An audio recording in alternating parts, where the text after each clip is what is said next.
Don't. Man, it's another beautiful day. I just wanted to come here and talk.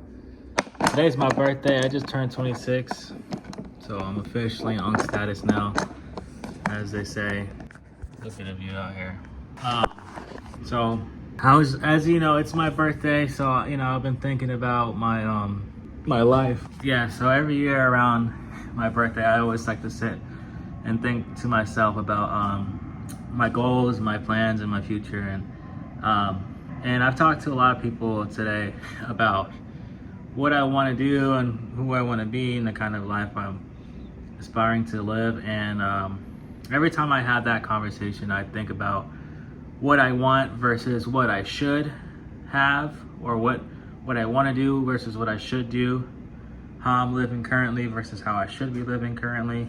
And I always look to the ultimate guidance to kind of figure out and answer that question, because that is kind of a tough dilemma, or kind of way of looking at it. It's kind of difficult sometimes to figure out what is the right way, what is the so ultimate guidance. What do I look at?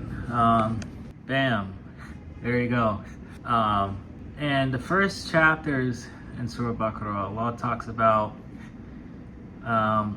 why did he create Adam, and why did he send him here, right? And what was the purpose? And Allah says that he created Adam to be a khilaf on earth, to be a ruler on earth, to be a leader on earth. And oddly enough, yesterday I was on the way to work and I was thinking about this word. I was thinking about the word cult, and I was thinking about a lot of people who have a huge following and have a cult kind of leadership. They kind of mix a religious view or whatever, anyway. And I was trying to figure out what the word comes from, and I was thinking about the word cultivate. Anyways, so Allah sent Adam on earth to be a khilaf on earth, to be a leader on earth, right? So God sent us here to lead, to rule, to cultivate the land. And I was thinking about this verse because part of my goals is owning some land and farming land and tending to land. And the word cultivate, actually the root word cult and cultus, like these words, they come from a Latin word for and it really means like tending to, or when you cultivate land, you tend to the land, you enrich it. And like that's what culture is. Culture is like a social taking norms and making something out of it.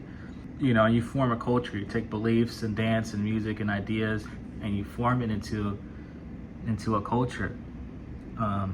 And today the word cult kind of has a negative connotation into like a religious deviation, but anyways, I was just thinking about that word cultivating, and how that part of my goals is having land, having that, and being a positive influence. I want to build a community. I want to heal people. I want to go around to do humanitarian work and help people in need who are starving, who are hungry. Like these are some of my personal goals. I want to have all people in my family close together, and so my goal is to be something like that, right? But then, quite literally, like there's a list of commands that God gives us while we're on earth, and I'm trying to make them coincide as much as possible. Some of these commands is like enjoining good and forbidding evil, setting God's laws, worshiping God alone, not using interest rate, not using riba, right? Not using interest, not forcing interest rates on people, like not making money out of money, not charging people. That's corruption. It's like a very immoral thing that here we accept it in this day and age, but it's like very simple stuff. Treat people well, speak kindly to people, and respect your parents. Eat from the clean meat. Don't eat dead meat. Eat only like what is permissible, which is clean meat you slaughter it in the name of God, or if you're going to be a vegetarian or whatever. But these things, like these laws, but at the end of the day, it's like God is telling us to live on this land and explore it and do whatever you desire, as long as you establish His law and like cultivate the land, make the world great, teach each other. And so I feel like, in a sense, I'm kind of working towards that. And sometimes, but I feel like my goals align with that, seeking knowledge. And I feel pretty content with where I want to be, where I desire to be. However, sometimes I get really caught up in the idea of dunya and just excelling here, just existing here and reaching this kind of like reaching these goals, these accomplishments and dreams. Like, what happens then? At the end of the day, say I get what I want, I get land, I get money, I have a huge family, then I die. So what's next after dunya, right? And so the afterlife, akhirah. So yes, we are sent here to do awesome things and crush, right? But we're also here for a limited amount of time, and that we are supposed to avoid other things that exist here.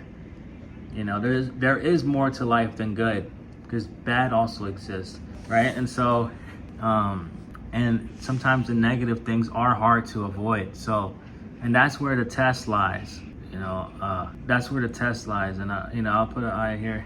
So you are being tested, and it's like this test, believe it or not, sometimes what you may think is good can become harmful for you. Like, yeah, I have all these goals and dreams, but then what if that goal and dream becomes a fitna? What if the good thing, what I believed was a blessing and a good thing for me from God ends up being a way for me to feed my ego and feel like I'm on top of the world and I'm the best thing since sliced bread. What if what I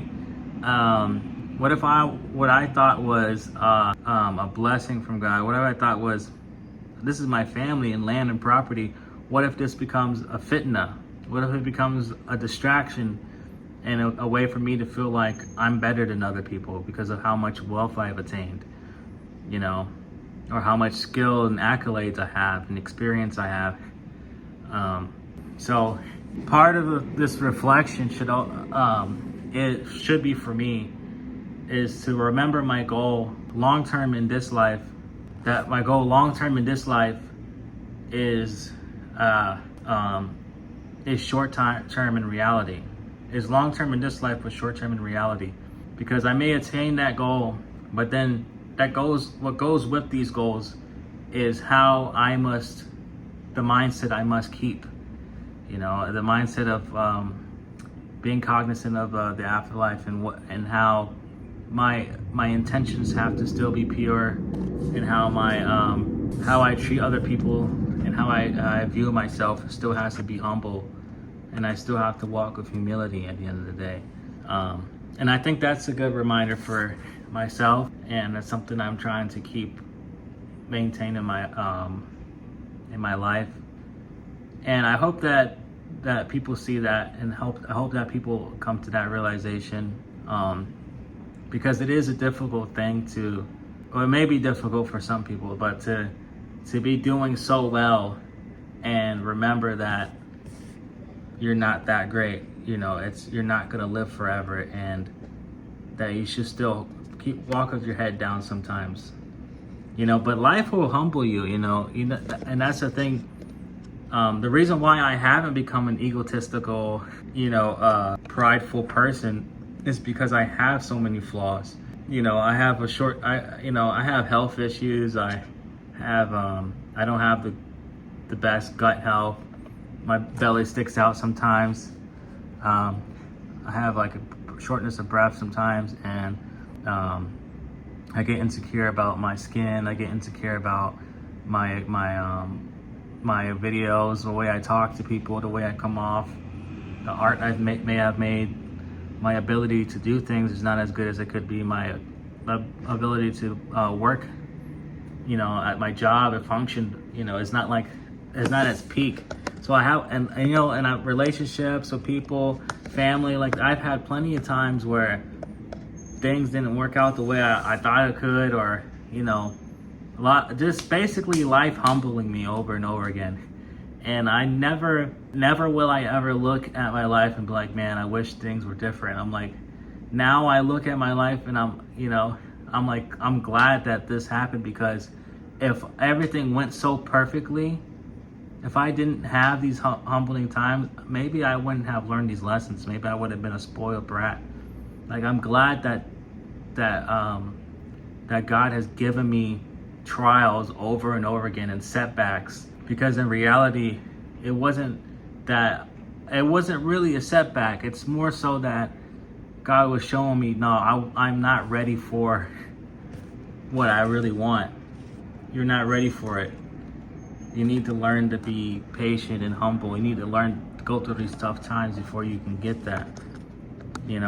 People who get whatever they want, people who get success in this life and never experience the tough times and never experience these humbling things, they end up becoming arrogant and full of themselves, and they end up having even more problems because they can't appreciate the good that's in front of them.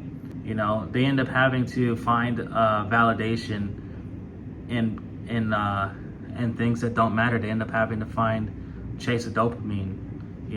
They have to seek attention from people who don't actually care for them, and it just becomes like because they haven't learned that you need to struggle and you need to appreciate good. You haven't had a bad thing to look at to compare it to the good thing. So anyway, that's some of the lessons and things I try to remember every year to keep my perspective sharp as I can anyway. And there's nothing better to learn from from God, or the lessons of scholars or wise people, your family, your elders, prophets. These are people who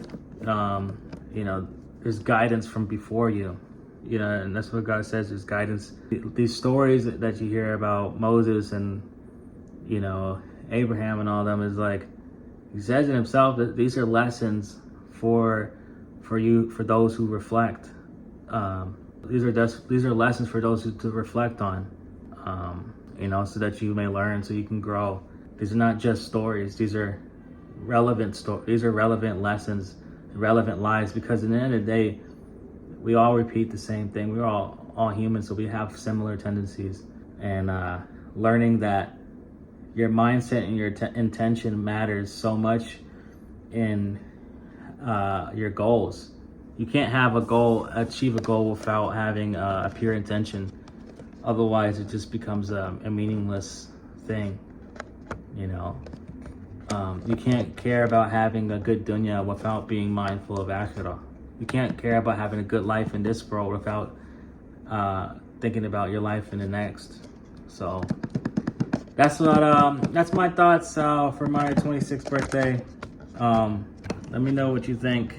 If there's anything I said or should have said or should say, and what do you guys think about on your birthday? What do you think? What does a birthday mean to you?